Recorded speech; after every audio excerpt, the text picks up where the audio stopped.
नमस्कार दोस्तों, take scan के एक बिल्कुल नया फ्रेश और एक्साइटिंग एपिसोड में आपका बहुत बहुत स्वागत है।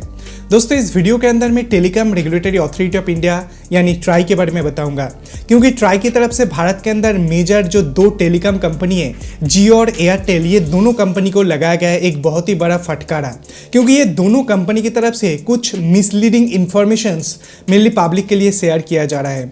दोस्तों, ये इन्फॉर्मेशंस क्या है, उसी के साथ साथ telecom regulatory authority of India की तरफ से क्या कुछ बताया गया है। अगर आप जियो और एयरटेल के ग्राहक हैं तो इस वीडियो को आप लास्ट तक जरूर देखिए। चलिए वीडियो को शुरू करते हैं। आशा करते हैं वीडियो जो आपको काफी पसंद आने वाला है।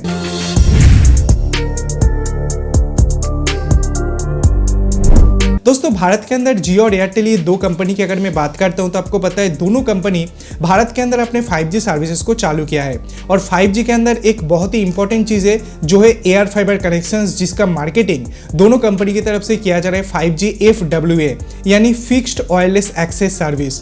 तो telecom regulatory authority of India की तरफ से रिसेंट जो रिपोर्ट को पब्लिश किया गया है, जो मेनली हर एक टेलीकॉम कंपनीज के द्वारा ट्राई के पास सबमिट किया गया था, दोनों कंपनी के अंदर कितना टोटल ब्रॉडबैंड ग्राहक है उसका जो लिस्ट है वो यहाँ पर पब्लिश किया गया था। और इस ब्रॉडबैंड लिस्ट के अंदर एयर फाइबर और फाइबर दोनों टाइप ऑफ कनेक्शंस को इंक्लूड किया गया था।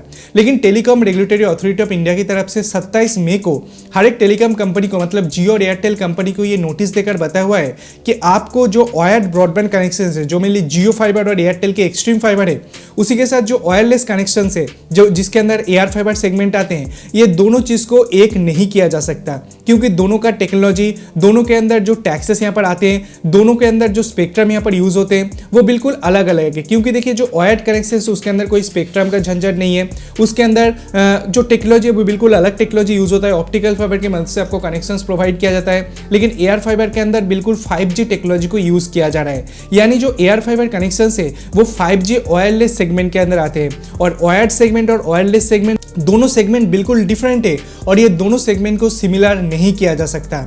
तो इसके बारे में telecom regulatory authority of India की तरफ से हर एक टेलीकॉम कंपनी, मेनली जियो और एयरटेल, ये दोनों टेलीकॉम कंपनी को ये क्वेश्चन किया गया है 5G FWA सर्विसेज के ऊपर। उनकी तरफ से यहाँ पर बताया गया है, under the names like Jio air fiber and Airtel air fiber and design for fixed in location users should be classified at mobile broadband despite being powered by 5G wireless network. तो उनकी तरफ से यहाँ पर बताया गया है कि ये जो दो सर्विस प्रोवाइड किया जा रहा है, एयर फाइबर सेगमेंट के अंदर सर्विस जो प्रोवाइड किया जा रहा है, ये मेनली 5G की मदद से चल रहा है, यानी ये वायरलेस ब्रॉडबैंड सेगमेंट के अंदर आते हैं, नॉट वायर्ड ब्रॉडबैंड सेगमेंट के अंदर आते हैं। क्योंकि ये दोनों चीज बिल्कुल डिफरेंट है, दोनों चीज को सेम नहीं किया जा सकता। जब दोनों कंपनी की तरफ से टोटल ब्रॉडबैंड यूजर्स के बारे में बताया जाता है, तो मेनली टेलीकॉम कंपनीज क्या करते हैं, अपने FWA मतलब एयर फाइबर और फाइबर दोनों का कॉम्बिनेशन करके वो बताते हैं, जो बिल्कुल भी सही चीज नहीं है। क्योंकि एक टेक्नोलॉजी जो यूज यहाँ पर हो रहा है वो 5G के ऊपर हो रहा है, और एक टेक्नोलॉजी यूज यहाँ पर हो रहा है वो ब्रॉडबैंड सेगमेंट के अंदर, मतलब वायर्ड सेगमेंट के अंदर हो रहा है, और दोनों सेगमेंट को बिल्कुल भी सेम नहीं दिया जा सकता। उसी के साथ साथ 5G FWA के अंदर मिस रिपोर्ट को यहाँ पर दर्ज किया गया है। यहाँ पर रेगुलेटर, मतलब जो telecom regulatory authority of India की तरफ एक कंसर्न को यहाँ पर बोला गया, जिनकी तरफ से यहाँ पर बताया गया कि ये दोनों सेगमेंट को बिल्कुल सेम नहीं किया जा सकता। और 27 मई को दोनों कंपनी के पास मेनली जो नोटिस है वो ट्राई की तरफ से पहुंच चुका है। तो इसके बारे में जो टेलीकॉम कंपनीज है उनका कुछ कहना है, जो टेलीकॉम कंपनीज किस तरीके से इसे डिफेंड कर रहा है।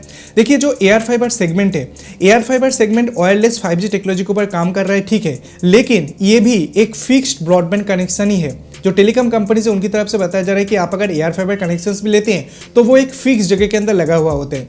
आप अगर चाहें एयर फाइबर कनेक्शंस को लेकर कहीं घूम नहीं सकते, कहीं जा नहीं सकते, एक जगह के अंदर वो फिक्स्ड किया जाता है।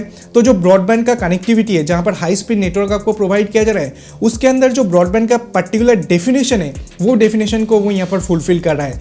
ऐसा नहीं है कि वो फुलफिल नहीं कर रहा है। दोस्तों, एक रूल्स होते हैं, एक इंटरनेशनल रूल्स होते हैं जिसे कहते हैं ITU, जो मेनली ब्रॉडबैंड का जो डेफिनेशन यहाँ पर दिया है, उनकी तरफ से जो डेफिनेशन को यहाँ पर दिया गया है, मतलब ITU की तरफ से fixed broadband subscriptions refer to a fixed subscriptions to high speed access to the public internet at downstream speed equal to or greater than 256 kbps. This includes cable modem, DSL, fibre to the home, building and other fixed subscriptions, satellite broadband and terrestrial fixed wireless broadband. इसका मतलब जो ITU की तरफ से definitions को दिया गया है उसके अंदर मेन जो चीज को हाईलाइट यहाँ पर किया गया है, एक फिक्स्ड ब्रॉडबैंड कनेक्शन होना चाहिए जो घर हो सकता है, ऑफिस हो सकता है, उस पर्टिकुलर जगह के अंदर बैठा हुआ है, लेकिन जो प्राइमरी कनेक्शन आ रहा है, जो इनपुट कनेक्शन आ रहा है, उसके अंदर डिफरेंट जगह से आ सकते हैं। आपको पता है कुछ साल पहले तक वाईमैक्स सर्विस यहाँ पर प्रोवाइड किया जा रहा था, जिसके अंदर आपके घर के छत पर एक एंटेना लगा हुआ होता था और जो भी आपके सर्विस प्रोवाइडर है वहाँ पर से डायरेक्ट वायरलेसली कनेक्शन होते थे। तो उसके अंदर भी वायरलेस टेक्नोलॉजी का यूज़ किया जाए, लेकिन वो भी ब्रॉडबैंड सेगमेंट के अंदर ही आते हैं। तो इसके अंदर डिस्कशन अभी चल रहा है। अभी देखते हैं telecom regulatory authority of India की तरफ से फाइनली इसका क्या कंक्लूजन दिया जाता है। क्या जो टेलीकॉम कंपनी से यहाँ पर बता रहा है कि हम जो FWA सर्विस यानी एयर फाइबर सर्विस और फाइबर सर्विस को एक साथ यहाँ पर डेमोन्स्ट्रेट कर सकते हैं या नहीं कर सकते, वो तो आने वाले टाइम के अंदर हमें पता चल पाएंगे।